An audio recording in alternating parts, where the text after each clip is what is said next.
और अब बात पीएम मोदी के फ्रांस दौरे की। पेरिस पहुंचने पर पीएम मोदी का जोरदार स्वागत हुआ। पिछले महीने अमेरिका और अब पीएम मोदी की फ्रांस को और उसके बाद यूएई की यात्रा। पाकिस्तान और चीन दोनों को टेंशन में डाल रही है, क्योंकि बात सिर्फ भारत के बढ़ते कद तक सीमित नहीं है, बल्कि भारत की बढ़ती शक्ति की भी। इस बार भी फ्रांस के दौरे पर कई डिफेंस डील पर मोहर लगने की संभावना है।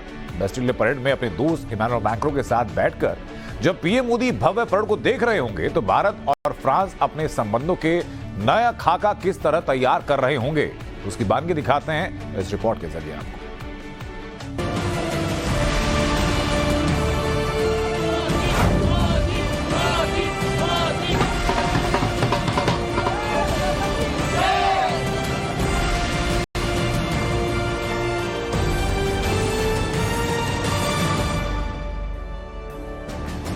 पीएम मोदी अपनी बेहद खास यात्रा पर फ्रांस की राजधानी पेरिस पहुंच चुके हैं। फ्रांस के प्रधानमंत्री एलिजाबेथ बोर्ने ने पीएम मोदी का स्वागत किया और फिर गार्ड ऑफ ऑनर दिया गया। 14 जुलाई यानी शुक्रवार को पीएम मोदी फ्रांस के बेस्टिल डे परेड में मुख्य अतिथि के रूप में शिरकत करेंगे। लेकिन पेरिस की सड़कों पर पीएम मोदी के स्वागत की तैयारी कुछ भारतीयता के चटक रंग के साथ दिखी।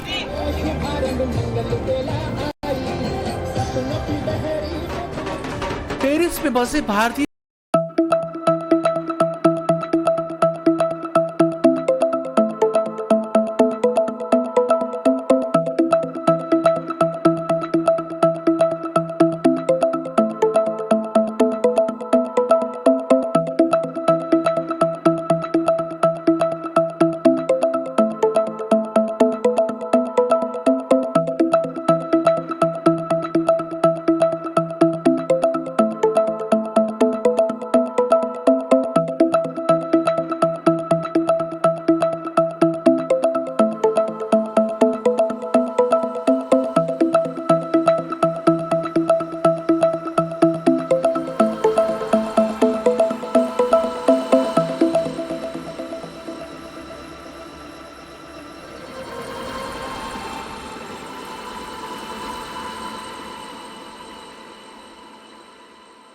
भारतीय रंगत दोनों की झलक दिखती है।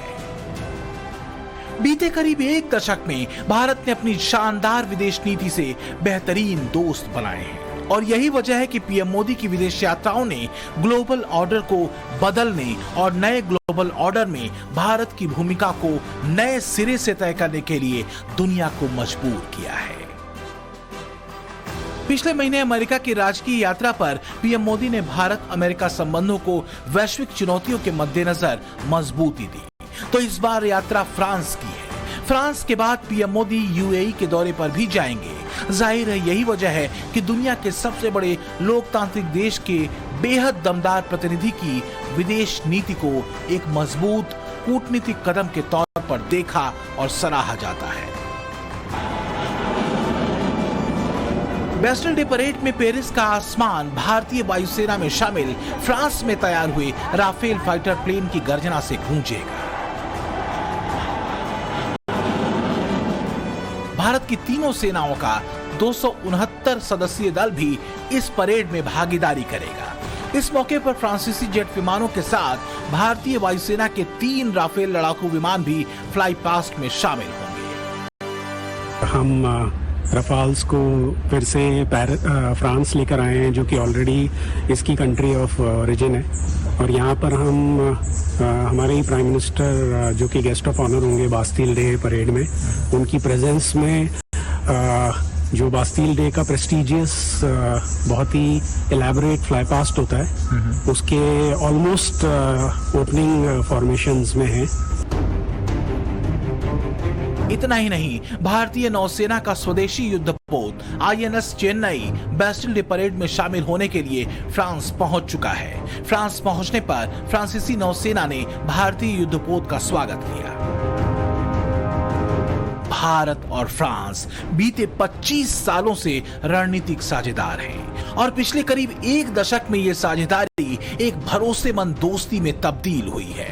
पीएम मोदी की पेरिस यात्रा से चीन एक बार फिर चिढ़ने वाला है। उसकी वजह है इंडो पैसिफिक में भारत की शक्ति और बढ़ाने के लिए होने जा रही राफेल मैरीटाइम जेट्स की डील। 26 राफेल मैरीन एयरक्राफ्ट और 3 स्कॉर्पियन सबमरीन खरीदने को लेकर डिफेंस एग्जीबिशन काउंसिल ने मंजूरी दी है। इस सौदे से भारतीय नौसेना की ताकत कई गुना बढ़ने वाली है। इसके साथ ही दोनों देशों के बीच कई अंतरिक्ष और अहम रक्षा समझौते भी हो सकते हैं। दोनों देशों के बीच टेक्नोलॉजी ट्रांसफर पर भी चर्चा हो सकती है। फ्रांस से इंडियन गवर्नमेंट ने 36 राफेल एयरक्राफ्ट खरीदे थे, बेसिकली इंडियन एयरफोर्स के लिए, और जो आज लद्दाख पे डिप्लॉयड है।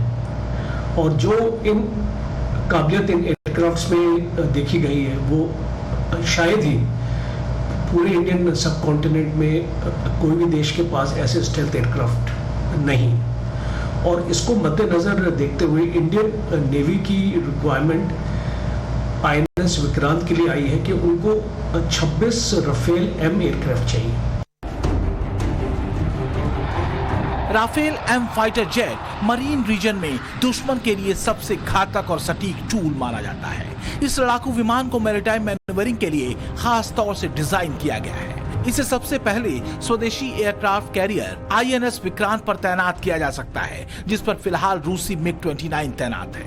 यानी राफेल M के आने के बाद भारतीय नौसेना आधुनिक और आक्रामक तकनीक से लैस हो जाएगी। दुनिया के मंच पर भारत का दमदार कद दुनिया के सबसे बड़े लोकतंत्र की मजबूती का ऐलान है। और यही वजह है कि मोदी एरा में देश ने यह प्रण ले लिया है कि अभी नहीं तो कभी नहीं।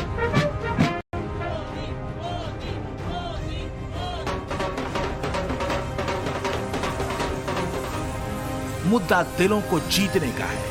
हालांकि फ्रांस यात्रा से पहले संयुक्त राष्ट्र सुरक्षा परिषद में भारत की भूमिका को लेकर पीएम मोदी ने दो टूक कह दिया है कि संयुक्त राष्ट्र दुनिया की तरफ से बोलने का दावा कैसे कर सकता है जब सबसे बड़ा देश और सबसे बड़ा लोकतंत्र इसका स्थायी सदस्य नहीं है।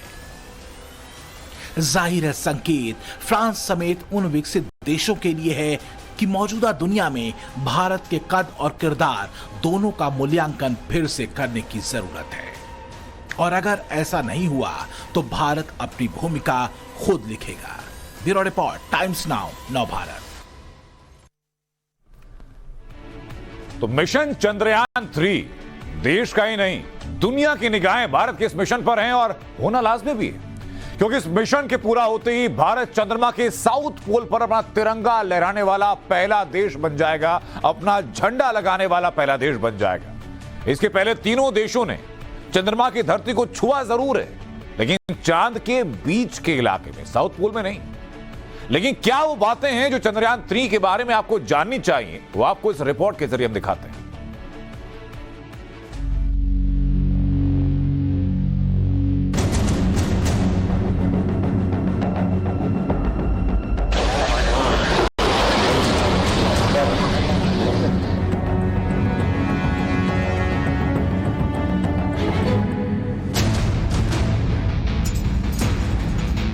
हिंदुस्तान नया इतिहास रचने को तैयार है। चंद्रयान 3 की लॉन्चिंग की तैयारी पूरी हो चुकी है और काउंटडाउन ऑन है। आखिर क्यों खास है चंद्रयान 3 की ये लॉन्चिंग और क्यों दुनिया के सुपर पावर्स की निगाहें हिंदुस्तान के मिशन चंद्रयान 3 पर टिकी हुई हैं? ये समझना दिलचस्प है। तो शुरुआत उन्हीं सवालों से जो आपके जहन में चंद्रयान 3 मिशन को लेकर आ रहे होंगे। मसला भारत का मिशन चंद्रयान 3 क्या है? मिशन चंद्रयान 3 का मकसद क्या है? धरती से चांद तक की यात्रा के कितने स्टेज हैं? और चंद्रयान 2 से चंद्रयान 3 के बीच क्या बदला है? तो सबसे पहले जवाब पहले प्रश्न का, यानी कि भारत का मिशन चंद्रयान 3 क्या है? आखिर क्यों देश के लिए ही नहीं बल्कि दुनिया के लिए इतना महत्वपूर्ण है? दरअसल चंद्रयान 3 LVM-3 के जरिए चंद्रमा के लिए उड़ान भरेगा। चंद्रयान 3 की लैंडिंग चंद्रमा के दक्षिणी ध्रुव पर होगी। अब सवाल उठ सकता है कि दक्षिणी ध्रुव पर ही क्यों? इसका जवाब हम आगे देंगे। लेकिन उससे पहले वो तस्वीरें जो भारतीय विज्ञान और परंपरा दोनों को रिप्रेजेंट करती हैं। लॉन्चिंग से पहले इसरो के चेयरमैन एस सोमनाथ ने माता परमेश्वरी के दर पर माथा टेककर आशीर्वाद लिया, तो वहीं इसरो के वैज्ञानिकों की एक टीम श्री तिरुपति बालाजी के दर पर चंद्रयान के एक छोटे मॉडल को लेकर पहुंची और उनसे आशीर्वाद लिया। Chandrayaan will start its journey after the launch tomorrow, so it will reach around Earth, then it will travel towards Moon slowly over the next 1 month. Then we are hoping that everything is all right. Then it will reach and land on the Moon on August 23rd onwards, any day. दरअसल Chandrayaan 3 mission साल 2019 के Chandrayaan 2 mission का ही follow up है, जो चंद्रमा की सतह पर सॉफ्ट लैंडिंग नहीं कर सका था और क्रैश हो गया था। लेकिन इस बार तैयारियां और ज्यादा बेहतर की गई हैं। I think what all problems happened last time, all corrected, and many more problems that can happen also found out and be corrected. So it is going to be a success. अब सवाल यह है कि चंद्रयान 3 का मकसद क्या है। दरअसल मिशन चंद्रयान 3 साउथ पोल पर पानी की मौजूदगी की संभावना को तलाशेगा। चांद के इस हिस्से में खनिज होने की संभावना ज्यादा है। सौर मंडल के कई रहस्य से पर्दा भी उठ सकता है और ग्रहों के निर्माण की बारीकी को समझने में भी ये मददगार साबित होगा। हालांकि चंद्रयान 2 ने ही चंद्रमा की सतह पर पानी की मौजूदगी के बारे में जानकारी पहली बार देश और दुनिया को दी थी।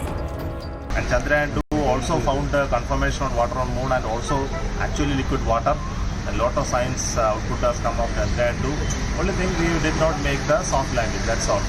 So Chandrayaan 3 we are trying to do it. So every launch is success in many counts. This also will be like that. ये है चंद्रयान 3 की ग्राफिकल तस्वीरें। 3200 किलोग्राम वजन वाले चंद्रयान 3 के 3 हिस्से हैं और तीनों ही हिस्सों के काम बटे हुए हैं। पहले समझिए ये 3 हिस्से कौन से हैं। सबसे ऊपर है लैंडर या लैंडर मॉड्यूल, जिसका नाम है विक्रम। इसके भीतर रोवर है प्रज्ञान और चंद्रयान 3 को चंद्रमा की सतह तक पहुंचाने के लिए प्रोपल्शन मॉड्यूल है। और इस सब के साथ चंद्रयान 3 की चंद्रमा की सतह पर सॉफ्ट लैंडिंग कराने की कोशिश है। चंद्रमा के ऑर्बिट में पहुंचते ही प्रोपल्शन मॉड्यूल लैंडर विक्रम से अलग हो जाएगा और धीरे धीरे लैंडर को चांद की सतह पर लैंड कराया जाएगा। लैंडर के लैंड करते ही रोवर प्रज्ञान चंद्रमा की सतह पर अपने मिशन पर लग जाएगा। रोवर प्रज्ञान चांद की सतह पर उच्च लेजर किरणों से प्रहार करेगा, चंद्रमा की सतह पर पानी और नमी को मापेगा और चांद की सतह से जानकारी जुटाकर लैंडर को भेजेगा।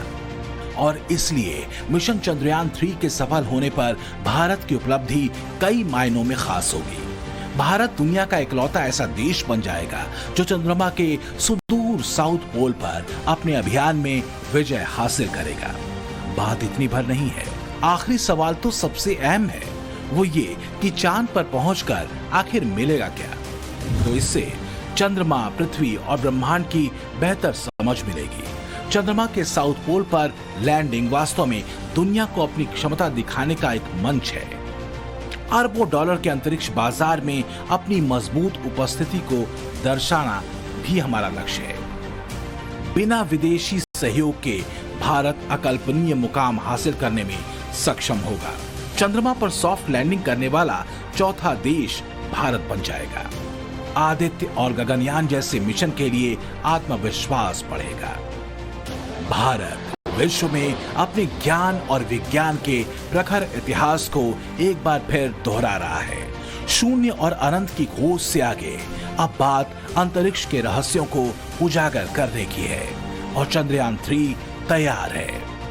इस बार सॉफ्ट लैंडिंग के बाद जो मिलेगा वो चांद के इस अंधेरे हिस्से के कई सारे राज को बेपर्दा कर देगा। ब्यूरो रिपोर्ट, टाइम्स नाउ, नव भारत।